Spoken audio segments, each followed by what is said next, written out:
What's cracking, ladies and gentlemen? 49 coming out, another community shoutcast for the OUSA Dota League Season 2. Just loading into game number 2 of eSnug up against SINGTO. SINGTO were able to take game number 1 off the back of some very impressive teamfight execution. eSnug kept running into fights 1v1 at a time. And when you're fighting against a lineup that thrives on 5v5 fights, you run them one at a time and give them all the time in the world to focus fire you down. Things don't end too well, especially if with the Death Prophet pickup. If you give her an inch, she'll take a mile, especially since the mid lane, the Viper made a very questionable decision to choose to go for 3 points of the poison attack as opposed to the corrosive skin. So as a result, Death Prophet was able to bully him in the lane, take his tier 1 tower, and start winning them in these engagements. So once again, respect Lone Druid ban coming out from eSnug as Pandy. He's the player over on SINGTO who is renowned for being able to play these micro-intensive heroes. So the Lone Druid, as well as the Pandarian Brewmaster, 2 heroes that he's particularly skilled at. Batrider once again being banned out by SINGTO. But this time, eSnug might decide to choose to ban out somebody else. The Tidehunter being played by Sexy was able to do a lot of work over in that offlane. He was able to consistently land these Ravages. They decided to stick to their guns and ban out the Brewmaster. They did waste a fair amount of reserve time as a result of that. So this time, eSnug have the first pick, so it'll be interesting to see who SINGTO decided to let through the first banning stage. At this point, since the Lone Druid and the Brewmaster have been banned out, there's a lot of heroes up in the air that can pick up Skywrath Mage, Tidehunter, and the Faceless Void, as well as the Lycanthrope. So those are 4 very powerful first heroes that are usually picked up if they're not banned. And so the Tinkers once again has been banned out, so exact same ban, so they decide to go for the Lycanthrope. And so Lycanthrope's a hero that's usually almost always banned, caught in the first banning stage, just because of the death ball power that he brings. You don't want to have to deal with the recovery power that Lycan can bring, since he can take your towers very early on, and if you ever get too cocky and lose a fight in the late game, you can immediately lose racks. You can even go straight for the throne. So for instance, DK up against LGD China, they threw from a 20k gold lead and lost off the back of the Lycanthrope's pushing capability, so he was able to just push their way through their mid lane, take their tier 4, and end the game before they could do anything. And so, SINGTO really deliberating the first and second pickup. The way to counteract the Lycan is to capitalize on his weakness in the laning phase, and until he gets a level 3, level 4 wolves, he doesn't really deal all too much damage. And if he goes for early points in Hell, he can provide that right-click damage to the rest of his team, but compared to other carries, that's all he really provides. Since he's a melee hero that's got about average movement speed, he won't be able to provide too much right-click power, unlike the anti-mage can blink in or the Faceless Void that can time walk in. He doesn't have a gap closer. And so at level 1 and level 2, Lycanthrope offers you absolutely nothing. He might be able to provide you the Hell or perhaps the body blocking. And so Treant Protector is the first pickup coming out from SINGTO. Treant Protector and Lich is an incredibly nasty support duo, because of the fact that the Lich initiates with the Frost Blast, Treant Protector runs up, gets the Leech Seed, and you can just punch them down. They can't escape from that. And the added advantage of it is you've got the double armor available, so you've got living armor and the frost armor for your tower. So it makes your tower very durable, and if you don't take the tower at one go, it'll be to heal back up to full. However, the drawback to the Lich Tree support duo is it doesn't give you any ability to be able to prevent these pushes, since they don't have any AoE spells to be able to clear out the creep wave, to be able to push it back.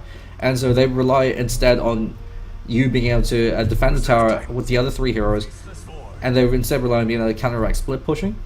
And so Faceless Void pick up from SINGTO, so he's most likely going to be run over in that off lane. If they do decide to clash try though, eSnug have to be very careful. Lycanthrope doesn't offer you all that much in the tri lane, apart from the Hell and a few right clicks here and there, but compared to other tri lane carries, he does fall apart, and the Treant Protector can get up in his face and punch him down.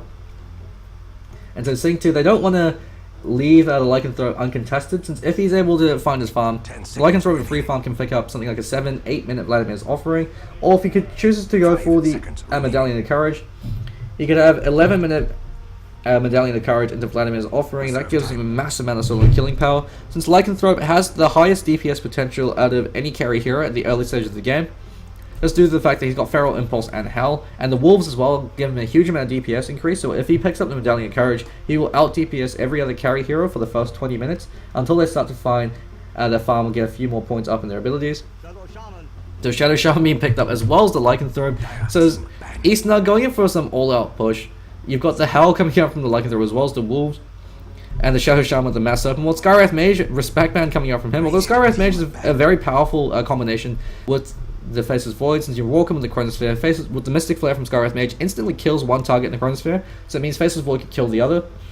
And then Treant Protector runs in and uses the Overgrowth at the end of that to lock him in place even more. And so third ban coming out from SINGTO, they want to ban further split push heroes. They could be banging out the Nature's Prophet, which would work very well with this lineup. Since the Lycanthrope's Howl propagates to all of Nature's Prophet's Treants. Instead, banning out the Death Prophet. So Death Prophet, another very powerful hero, since she's able to decisively win the mid lane. And once she wins the mid lane, takes your tier 1 tower, she can start grouping up every time Exorcism's up, and she provides a huge amount of damage potential, as well as the fact that if she gets Exorcism off, and if she's tanky enough to survive the Chronosphere, she doesn't really care if she gets Chronoed then, because the Exorcism Spirit still continue to persist through the Chronosphere, it'll still be dealing damage, and if Faceless Void is right-clicking her, because he's in melee range, he's eating a huge amount of damage in return, especially with the Mask of Madness on. And so the Death Prophet is an excellent counter pick to the Faceless Void. He works very well with the Faceless Void as well. So heroes that tend to work well with the Faceless Void also work very well against him. Skywrath Mage can also work well against the Faceless Void. If he leaps in, you can get the Ancient Seal up before he Chronos, since you've got a faster cast point. And then, unless he has a BKB, he's going to be stuck behind enemy lines, caught up by the rest of your team. Omni Knight, another respect band coming out from eSnug. So Valley, over on the 4th position, Omni Knight was able to pull off a surprisingly good performance. All things considered, because the Omni Knight is a very greedy support hero. He needs a lot of EXP and levels to be effective. And despite the tri-lane feeding First Blood, he was able to find his recovery. And in the team fights, the Guardian Angel was able to single-handedly turn the tide. With the burst damage coming up from Purification, every time Clinks' Dark Pact was off cooldown, that took out about half of his life. And that just enabled him to be able to burst down the Clinks. 4th ban coming out from SINGTO. They're starting to dip into their reserve times to really deliberate on what hero they want to ban out. Nature's Prophet would be a very effective ban just because he also functions as the offlaner. And if they decide to clash try, although that being said, if they decide to clash try, and it's the Faceless Void up against the Natures, the Faceless Void should easily be able to out CS Nature's Prophet since he's got better damage and a better attack point. But that's assuming they decide to clash try. They instead ban out the Tidehunter, so the ensured teamfight capability of the Tidehunter instead being banned out, as opposed to the greedy Nature's Prophet. And so SINGTO, with their 3rd pickup, they might be looking to pick up another support hero for the lane, since you usually don't want to pick up the mid hero early on, unless it's the Death Prophet. Just because Razor's still in the pool, so the Outworld, and as well as the Outworld Destroyer, so those are two very powerful 1v1 mid lane heroes that counter pick a lot of other mid lane heroes, as well as the Templar Assassin and the Viper. So because the mid lane has such a diverse range of heroes that you can pick up, they instead decide to go for the Visage. You usually want to wait until the very end to be able to pick it up, or until at least the bans have been expended, and you could, unless you intend to ban out heroes that traditionally counteract the other mid hero. It's a rock paper scissors matchup in the mid lane. Certain heroes will beat others, and in turn beaten by other heroes. So Visage and the Treant Protector, double snare coming out from them. There's a lack of hard CC. Since neither the Treant Protector or the Visage have a stun until they get their ultimates. But you've got the Grave Chill to set up for the Leech Seed, and then you just right-click them down. Visage, because he's got 600 range, and because he's got the Soul Assumption, ensures that they don't get away. And Treant Protector hits like an absolute monster truck, and with the Leech Seed you could dive towers, especially with the protective armor as well. Venomancer Shadow Shaman's a very powerful support duo. Gale to set up the Shackle, as well as the teamfight potential that comes out from the Mass Serpent Wards and the Poison Nova. So they're picking big teamfight spells over in the support heroes to help counteract the fact that they know that SINGTO want to group up as 5 a lot and go for these Deathball pushes. Clockwork Goblin being picked up, he's going to be their offlane hero. Clockwork fares very well, especially against heroes such as the Lycanthrope who are melee, just because if you go for a kill attempt, if he's able to get cogs off, the carry hero can't contribute any DPS at all. The only exception to this is anti-mage, since he can blink in, or heroes like the Faceless Void that can leap in as well.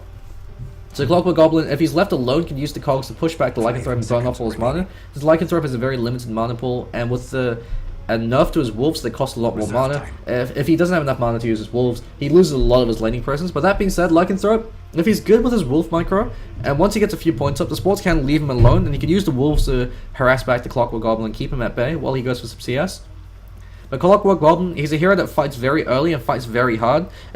Once he gets level 6 with the maxed out battery assault, he can go for a kill attempt on any hero he catches out, unless they have some kind of way to escape the cogs. And Ursa Warrior being picked up by eSnug. Ursa Warrior can be run as in that support position role, or in, as we've seen EG do from time to time, or you can actually run Ursa mid. He's actually a fairly powerful, if unconventional, mid lane hero if you've got a player that's very experienced with the Ursa. But in this particular case, you can't have Lycan over in the offlane. You can't have him jungle because his jungle, you can do it, but it's very slow and very easy to disrupt. You can't have him in the offlane because you have to have farm in your Lycanthrope. He's an early and mid game. He's an early to mid game hero, so you have to have a good early and mid game if you want to succeed. So the Ursa Warrior most likely going to be in the mid lane or the off lane if they decide to clash try. Ursa up against the Clockwork doesn't do too bad. Clockwork Goblin, if he's able to get good cog blocks off and push back the Ursa and burn off all his mana, then even then Ursa just with the Fury swipes does a lot of damage to the Clockwork, and if he's able to get a fast Orb of Venom and Phase Boots, he can still zone out the Clockwork. But that being said, if Clockwork Goblin's able to burn off his mana fairly early on and get the EXP advantage, Clockwork can always stand as a ground turn with the Battery Assault, or at least use the Battery Assault to ensure his escape, since Ursa needs to be able to get the right clicks in, since Ursa, at level 7 with the maxed out overpower, and with his ultimate, he deals the highest amount of burst damage than any other hero in the game, if you time his combo perfectly so you get 2 overpowers off. Razor being banned out as well as the Dragon Knight, so they're banning out difficult to deal with mid lane heroes. So SINGTO, they've just got their mid lane left, and they decide to pick up Kunkka, so it's going to be Pandy over on that Kunkka. So he really loves to play in pubs, so he goes for the Battle Fury, which is fairly questionable, but hey, it works from time to time. So Kunkka in the mid lane, they could send Ursa mid as a response to this, because Ursa against another melee hero, if he chooses to max out the Earth Shock, is actually an incredibly powerful mid lane hero. He can control the creep equilibrium. And since Kunkka has such low armor, he's reliant on his HP pool, and Ursa deals a huge amount of physical burst damage with the overpower and the Fury swipes, he actually can win the lane fairly well, or at least break even with the Kunkka. And the Kunkka most likely will be choosing to go for 2 points in the X-Master spot, or 3, depending if he wants to set up for the Ghost Ship or if he wants to set up for the Torrent. But at any rate, he most likely will be expending points into it, so we won't have that maxed out Tidebringer early on to help him control the lane and to help him get that free splash damage, but instead they're going for the Templar Assassin. So the Ursa probably going to be an offlane hero. But that being said, Spooky Scary Skeleton, who's usually the offlane, has picked up the Lycanthrope. So could be seeing an offlane Lycanthrope. I don't know how effective that will be. I personally disagree with it. They could decide to completely sack the offlane altogether. Or even run a dual lane. That's something they've done before.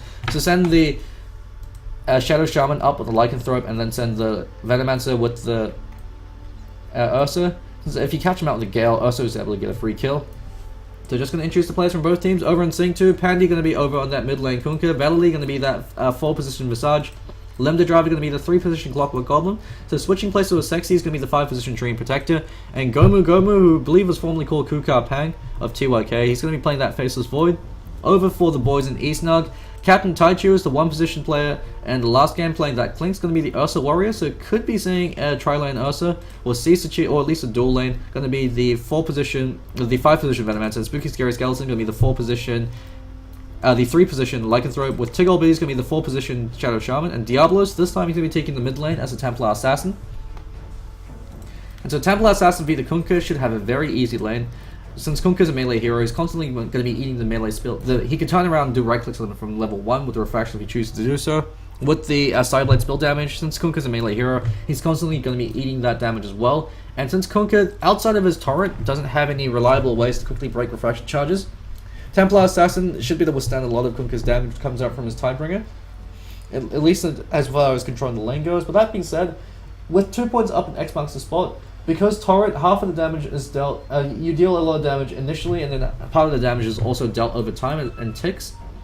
If he's able to get 2 points up in X, and he can X-Torrent combo the Templar Assassin, he can quickly burn off the refraction charges. And so he could use that to try to go for kill attempts, especially once support starts to rotate. But it will be interesting to see how they decide to lane this. Spooky Scary Skeleton, he could always choose to just go into the jungle. It looks like Captain Taichu, if they decide to clash try, then they can send Ursa.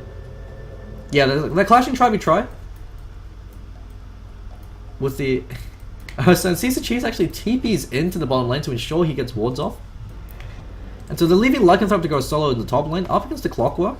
And they're clashing try with the Ursa Warrior, since Ursa Warrior is a very powerful and very aggressive tri-lane hero. And so they're going to be having a tri-lane Faceless Void in this case, since they've got a superior offlaner with the Clockwork Goblin. And so Faceless Void in the tri-lane, he can be run there, but and in this case, because he's got the secondary physical DPS, Diablos is actually being spotted out. Pandy smacks him with a sword. But the issue with the Tidebringer, the Tidehunter is, well, I said, the Gal called out, Sideblade being leveled up at once, Sexy taking a fair amount of damage, but Cog Trap from Limder Driver, he's actually trapped himself in, put out the Shackles, Soul Sum to be leveled up as once, while Diablo's taking a fair amount of damage, he's got Sideblades as opposed to Refraction, he's playing for his life, one more right click will be enough to bring him down. Pandy, however, will be taking a fall as that Fury Swipe doing so much work, he turns around and cuts him. Valley goes in for one more right click, is able to bring down He's able to bring down Diablos, but he's going to be throwing his life away in response as Captain Taichu gets a double kill with boots first on the Ursa, doing a lot of work, and 4 for 1. eSnug this time taking control of taking the initiative and controlling the momentum of the game. They're controlling the tempo of the game. They've got a lot of momentum up on them. Templar Assassin choosing his skill Sideblade at 1, which I highly disagree with. If he'd skilled Refraction, he would have stayed alive in that fight. You usually always kill Refraction at 1 just because it gives you the 20 base damage through the damage refraction, the aggressive refraction charges, so you could use them to secure CS. Especially against the Kunkka, who actually has better base damage than you, and with the Tidebringer will be able to out-deny you. And with that superior body block, Diablos is actually playing very defensively. He knows that he hasn't seen any of the supports yet. He's going to wait at least until the Tidebringer crit flies out, and then he's going to run back into lane. But with the kills happening, he's already got 150 EXP, so one creep, if it's not denied, will give him enough experience to hit level 2, and he's got level 2 now. So he's immediately got Refraction up. And the Sideblade spill damage already starting to do a lot of chip damage up on him. Spooky Scary Skeleton in the top lane. Wolf up at 1. Probably should have skilled Howl at 1, especially since they were fighting early on. So the extra damage would have helped a lot more than the Wolves. Although, that being said, you can always go for the body block.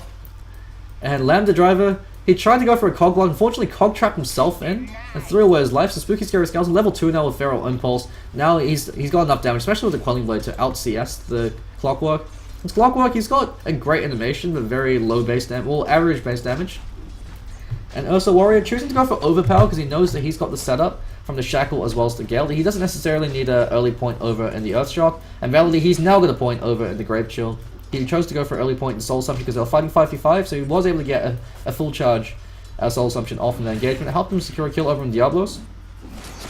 And Pandy copying a lot of Sideblade spill damage. He's almost chewed through all his regen. Although his bottle isn't almost there. Diablos unfortunately whiffs the CS, trying to go for a Sideblade spill damage.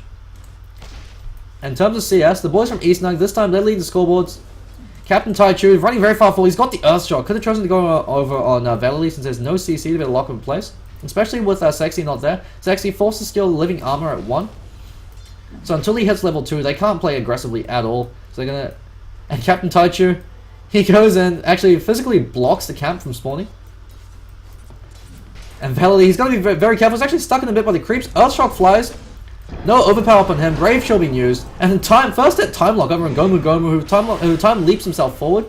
Soul Assumption flies out over from Captain Taichu, so he cops a lot of damage in return. And the Treant Protector's armor, living armor, keeping regenerating Visage back up. Some form of life. Diablos eats the torrent. Pops the Refraction now though. He's got the Invis Rune bottle up on him, so he's already winning the... never mind, there's Kunkka that's got the regen rune, so Pandy has it up. And the advantage of the Sideblade is you could go for denies and CS and harassment at the same time. So it's very easy to win your lane, especially against a melee hero, since they have to constantly be in front of the creep that your Sideblade's building off.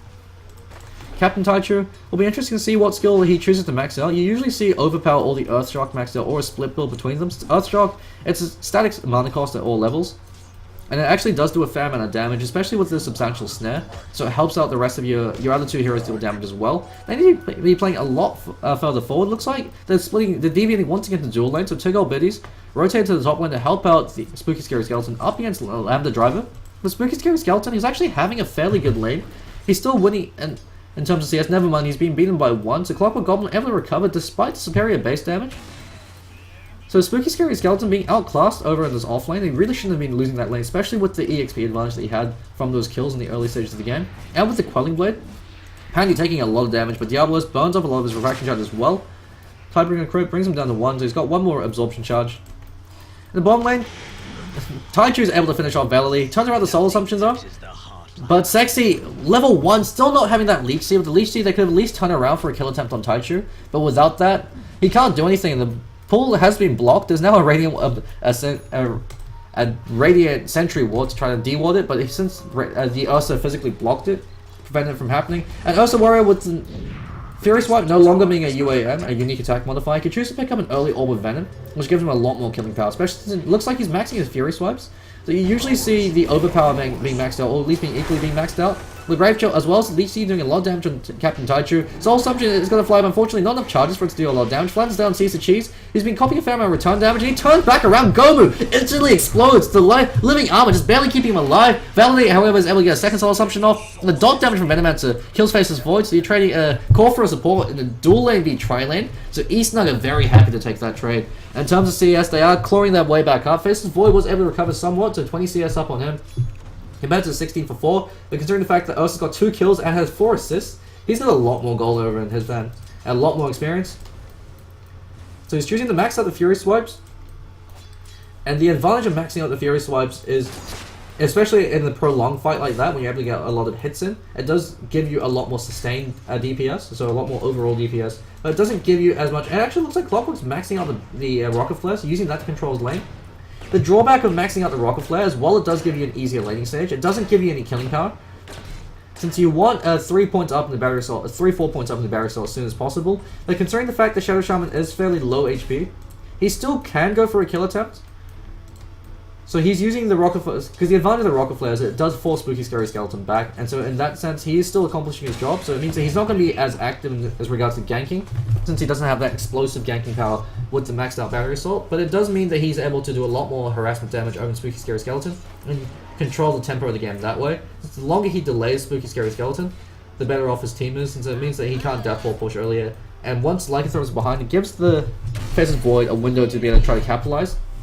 Since Faceless Void can man mode down the Lycanthrope with the maxed out time lock, if he catches him out the Chronosphere, but level 3, almost level 4 Gomu, compared to the Lycanthrope, compared to the Ursa, who's level 6, a 2-level advantage just on the back of those kills, goes for Caesar Cheese, and Cheese turns around the Gale, and Gomu, he leaped forward. Diablos is there to be able to capitalize on this, but the Ursa Warrior, unfortunately, TP to the mid lane instead. With the Ursa TP bot, that would have been a free kill over in the core.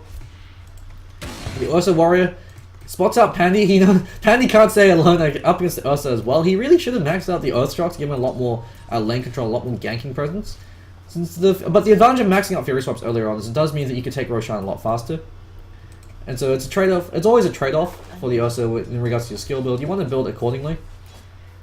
So if you want to be, traditionally, if you want to be playing a lot more active, maxing out the Earthshock does give you a lot more bang for your buck. And maxing out, or go for a split build with the overpower as well as the Fury Swaps, also does give you a lot more physical DPS in these ganks, especially if you get 2 overpowers off. So you overpower, wait for it to go off cooldown, run in, go for a kill attempt, and then you can re-overpower immediately as your first overpower wears off. He's using his rage ability to be able to give him some CS damage, give him some damage so he can CS more effectively. Lambda Driver, throwing out those rocket flares, looks like he's throwing them over into Roshan. Just to be able to spot it out, so he knows that Ursa Warrior, especially on the dire side, can easily go for these Roshan kills. Spooky Scary Skeleton though, no points up in Hell, so choosing to just max out the Feral Impulse. You used to see a value point in Hell at level 2 or at level 4, or even at level 1, since Wolves at 1 don't really give you anything. Just because it helps your mid lane out with the 20 damage, but now it's 14, not so much. Ladder Driver turned into a chicken, tapped and Taichu's there as well, and the Big Bad Bear is giving you a hug. He hugs you to death. And you should be able to take the tail one over the top lane, or at least force a rotation. Lycanthrope's there, he's got his Wolves, and he's got what looks like his Vladimir's offering is almost done. He's 200 gold away from that. So Ursa Warrior, he doesn't have to go for the Vladimir's offering, so that means he can rush towards that Blink Dagger. He still chose to pick up a Morbid Mask, so it does help him do Roshan. He could choose to potentially go for a Mask of Madness if he really wants to. It can work when you've got this explosive early lead like eSnug has. 2,000 gold lead in their hands, and 2,000 EXP lead, looks like 2,500 now. Regen Room being pinged out. Pandy running forward with a haste room, and Captain Taichu says, get the hell away from that, that's Mind Room. Pandy, Torrent, as well as the Xbox as well as the Torrent. Unfortunately, didn't time it properly, he has to do it right after. And sees the cheese, choosing the max out Gale and the Poison Sting, so he's going for a very aggressive build. I do think the ward build is superior, but the advantage of this build, especially in this particular matchup, since it's a dual lane via tri-lane, is it means that you can always trade kills. If you're going to die, if you get the Gale off, you get a few right clicks with the Sting, you'll be able to deal enough dot damage to be able to leverage that into a return kill. And top lane, Lycanthrope takes the first tier 1 of the game. And to SINGTO this time, they're on the receiving end of the pushing power. Familiars are up though for Vedley, and Gomu, he's at a very late start. Delayed start. He is starting to recover somewhat in terms of CS now. Compared to the Ursa, who's been running around more. He's going for a Roshan attempt now with that Morbid Mask as well as that Poor Man's Shield. He should be able to take it, especially since they'll probably know what's happening, especially since Ursa has been missing for so long, but I don't think they can really fight this 5v5. I mean, the only avenue of approach that they could take is the Clockwork hookshot, but Clockwork's top, trying to keep down Spooky Scary Skeleton. So you're constantly having to focus on either the Lycan or the Ursa. If you focus on one, the other one gets away, and is able to find his farm. So Ursa, now with the Aegis advantage, they need to take the tail 1 over the bottom lane, just because it deprives so much farm. So once the tail 1 over the bottom lane's gone, that much area of map, as regards to map control is gone. You still have this area since the tail 1 in the mid lanes and the tail 2 is still up in the bottom lane. But the fact that hookshot actually being deployed, looks like he actually whiffed. Spooky Scary Skeleton fleeing for his life from the bottom lane. Looks like Valley caught out with the Venomous Gale. Living Armor trying to keep himself alive for as long as possible. However, Familiar Drop works. Double Familiar Drop landing on Captain Taichu. Take all buddies, isn't able to get there in time for a Shackle. Trying to DPS down the Familiars. Shock a bit too late. They should be able to kill it. The creep actually kills it. So that cuts Visage's Familiars in half. And since he already used the cooldown, he's only got one Familiar to work with now, so it's critical. You never want to lose your Familiars as a Visage. Just because they have such a long cooldown. Like, the gold bounty is an added touch, but it's mostly the cooldown, since you need both Familiars to really be effective, because they deal a fair amount of physical damage, and the bird drop is always nice. Templar Assassin phase into drum, so it's going for a very, Diablo's going for a very old school build. Gives you a massive amount of chasing power. Treant, it's arguably superior to phase, but the advantage of phase is if you're a very aggressive player, and in this particular game when you want to be as aggressive as possible, the phase boost does, the added movement speed does give you, can do a lot of work. But as regards to overall DPS, Templar Assassin doesn't necessarily need the phase boost because you've got the side traps to set you up. So Treads does give you a lot more to work with, especially since you're a hero that goes for a bottle, so it lets you bottle crawl. But Clockwork Goblin, because he chose to max out Flare, he wasn't able to shut down the Lycanthrope enough because he's died twice. And since he doesn't have enough points of battery sword to be effective, he can't go for kill attempts. And because he's not there, he's constantly over in the top lane. They should be able to take a tail 1 over the bottom lane. Diablos actually eats the ghost ship as well as Torrent to the face. Goblin is there for one more right click. Visage actually gets that last hit. Taichu is able to start smacking full around with the Fury Swords. Goblin has to be fairly careful. Soul Summon's flying on him. Earthshock flies out. Tail 1 the bottom lane takes a fall in the background. Templar Assassin actually buys in. Hookshot completely whiffs, actually catches ally. X-Marks the spot. Prevents any further damage, but Lambda Driver's also there. Captain Taichu is still smacking around. He has the Aegis, so he doesn't really care. Traps it in with the cogs, and he feeds away another life. Captain Taichu could be taking a fall. He's still regenerating up. Gale unfortunately completely whiffs. Valley takes a fall. One more right click from Diablo, so he has a haste rune. He's able to come now. He bought back for that, so that kill enables him to recover. Side trap drops on 2. Captain Taichu, he's the one taking a lot of damage. Sees the cheese as well. He's actually taking a lot of tower damage. He should have de-aggro, but instead he takes the fall. So he feeds unnecessary death, but he's able to ensure a triple kill over on Diablos. That Tattoo could be taken full. Captain Taichu should actually tank the Aegis. Should actually just whiff the Aegis right now, because that will ensure that he's back up to full HP, and that could take a tower off the back of that. But with Mass Serpent Wards, unfortunately, it'll be off cooldown. He'll have it now since he's able to hit level 6. You can drop Mass Serpent Wards for this, or they could just continue to pressure it down with the Lycanthrope Wolves and save it for the next fight. Mass Serpent Wards, overcommitment. The tower is already dead. He probably should have saved that. That means you could pressure the tail 1 instead. But that being said, huge influx of gold going in favor of eSnug, 7,500 gold lead, and it's going to be a 7,500 EXP lead at this rate. Diablos now has his phase drum, so that buyback doing a lot of work, giving him a triple kill.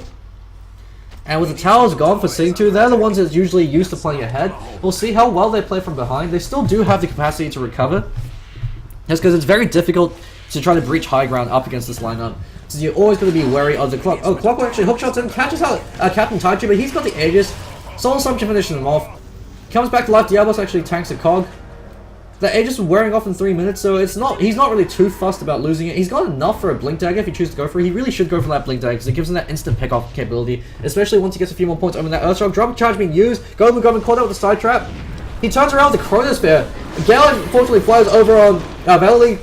Poison Nova catches out in 3.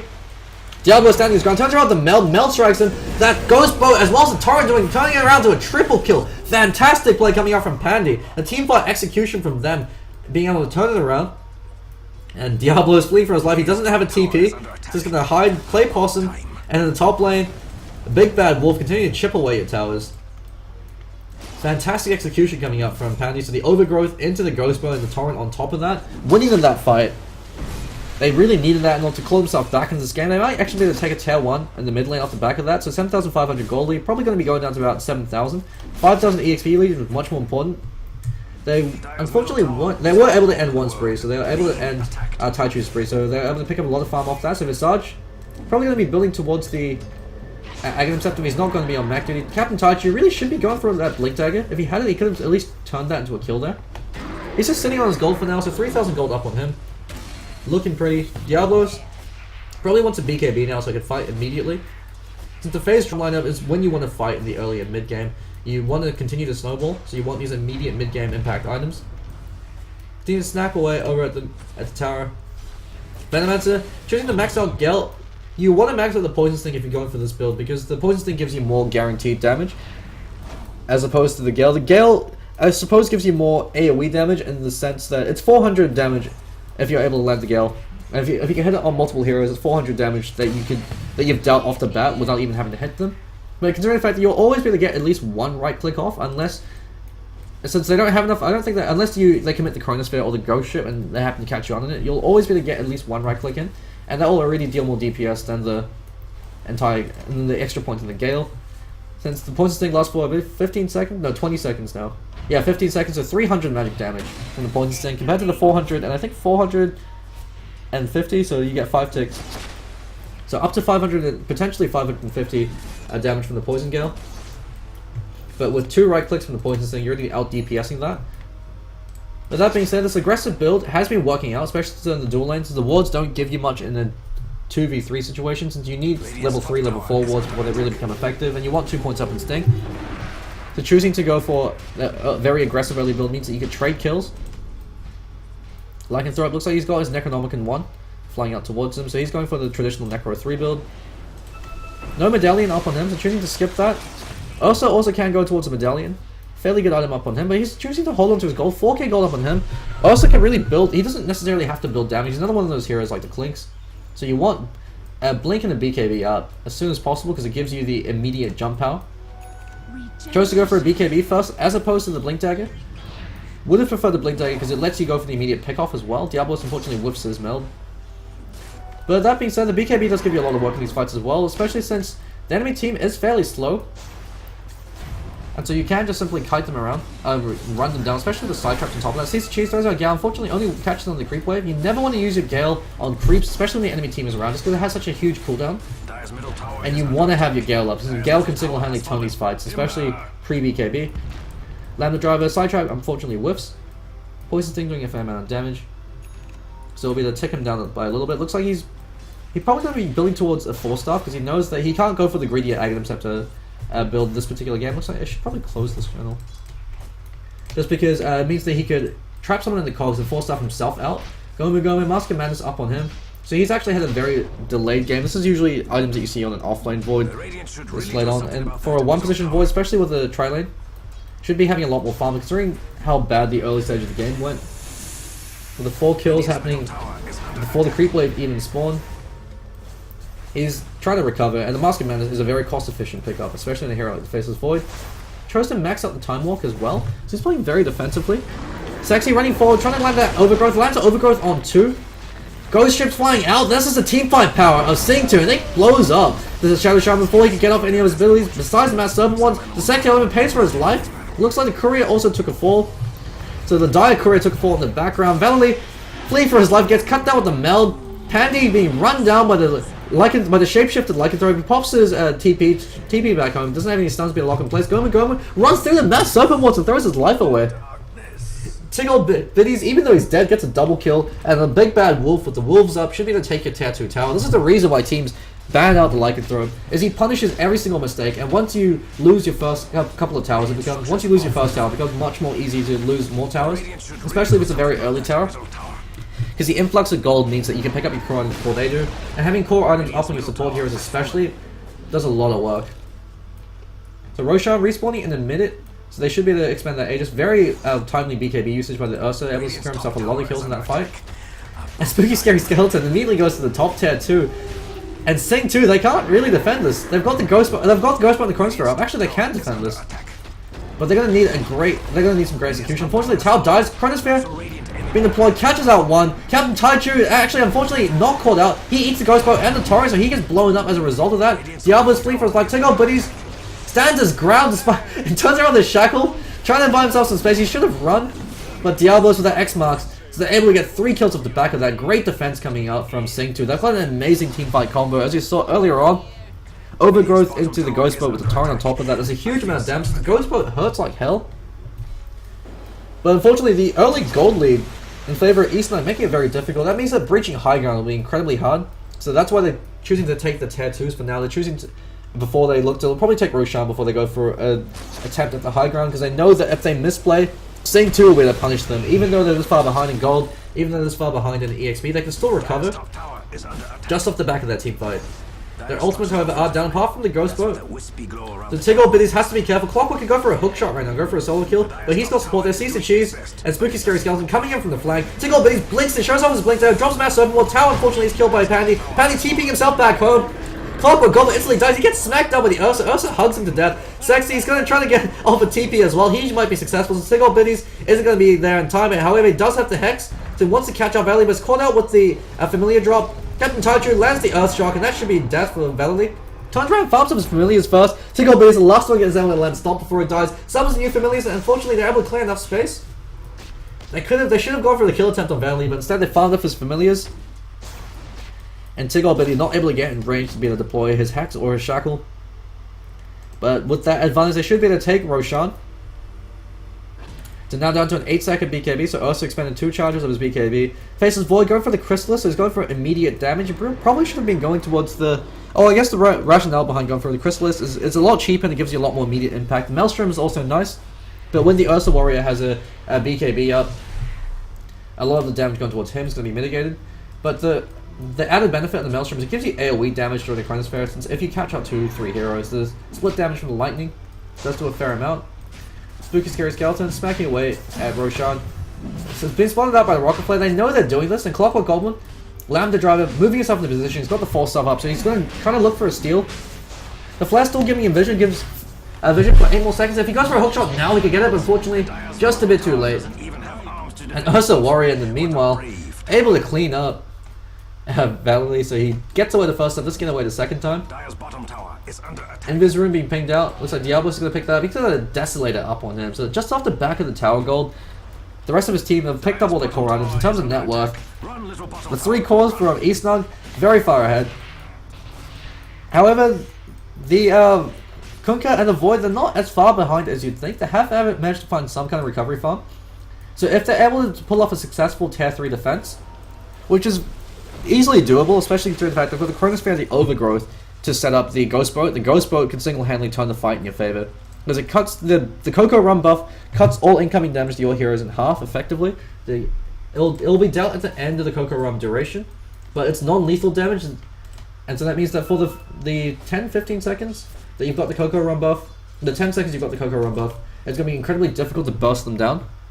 The fact that the Ghost Boat does a huge amount of damage as well as the Blink Dagger now up on the Treant Protector, so he needs to pull off some PPD level plays if he wants to be able to hold their high ground. With the Aegis advantage up over in Spooky Scary Skeleton and the Necro 3, if they lose a fight, and with the Desolator up as well as the Necro 3 and the Lycanthrope, they're going to be losing a set of racks, so they have to be very careful. Valley, he can't afford to get picked off, none of them can afford to get picked off. Diablos runs through, aggressive ward being placed there by the Dire side, but the Radiant side also placing a defensive ward.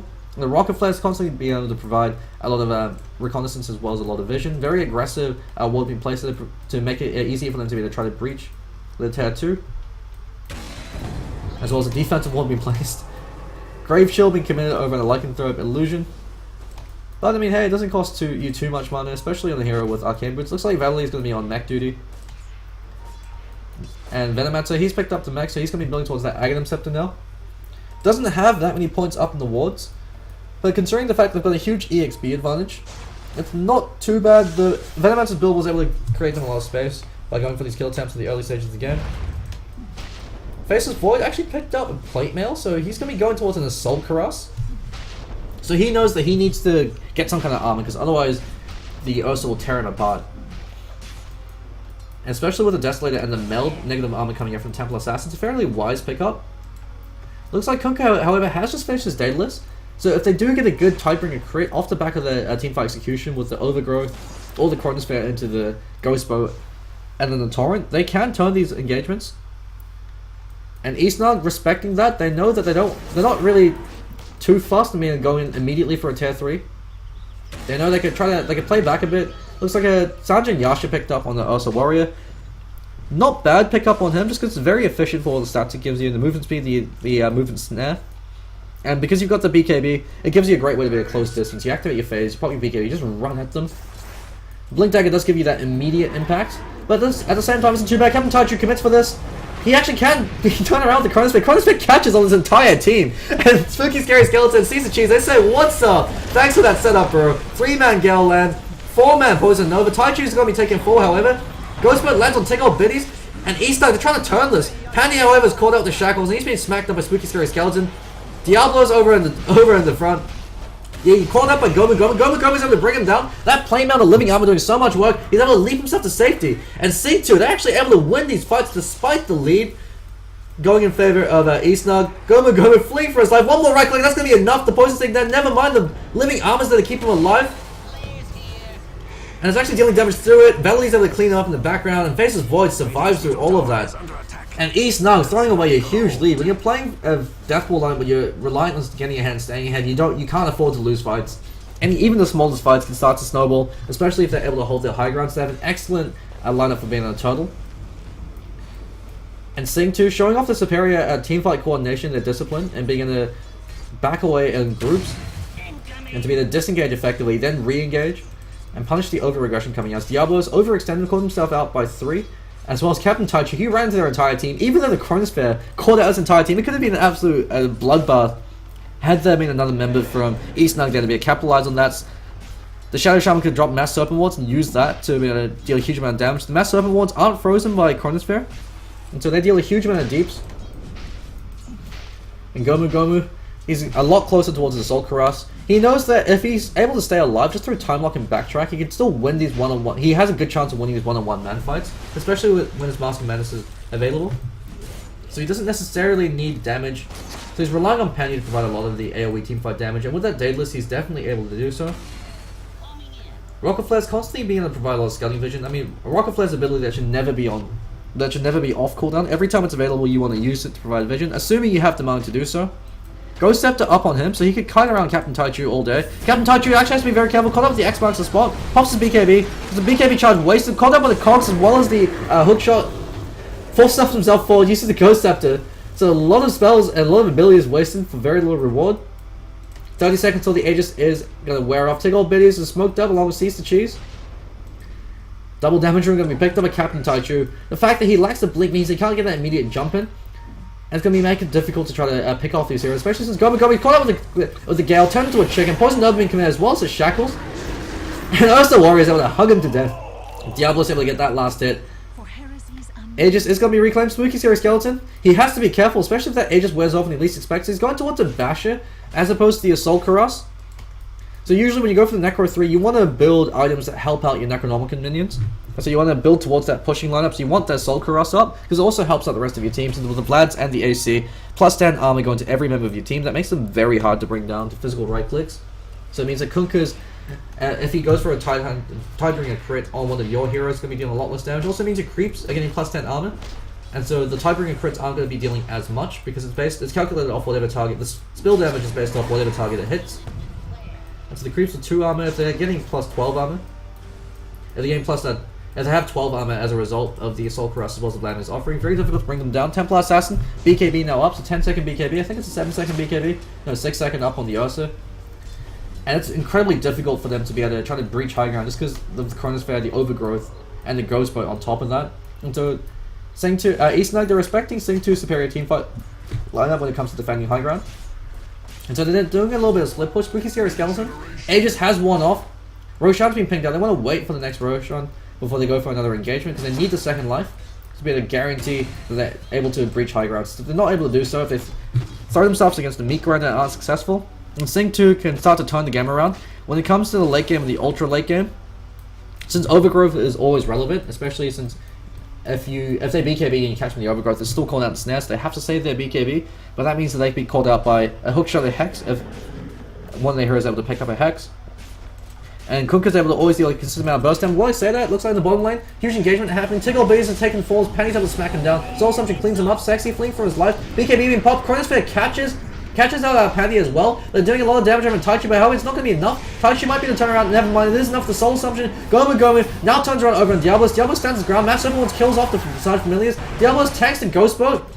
And it's an absolute disaster for eSnug. Despite their lead, they're starting to throw away their lead that they've picked up. In the mid lane, Spooky Scary Skeleton, he forces out the fortification, but because he wasn't present in the fight, Lambda Driver might actually be able to bring him down. He's got a 4-stab as well as Cogs. He can 4-stab himself forward and catch him out with the Cogs. He stands his ground, 4-stabs himself out, so he traps Spooky Scary Skeleton in for 8 seconds. He's able to right-click down towards the Cogs and then back himself away.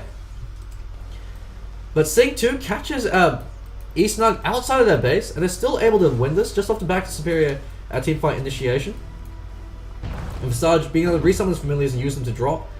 Huge amount of impact in that fight. Even though his first 2 familiars were cleaned up. Looks like a Blink Dagger over on Pandy. I'd love to pick up of the Blink Dagger over on Kunkka, because it gives you a huge amount of utility. You X-marks yourself, you blink yourself forward to the creep wave, you smack the creep, and if you get a crit, and that crit damage, the spill damage means that it's very difficult for the enemy team to be able to continue to push tier 3 because they're eating a huge amount of damage, and then the X-marks pulls you back before the enemy team can go on you.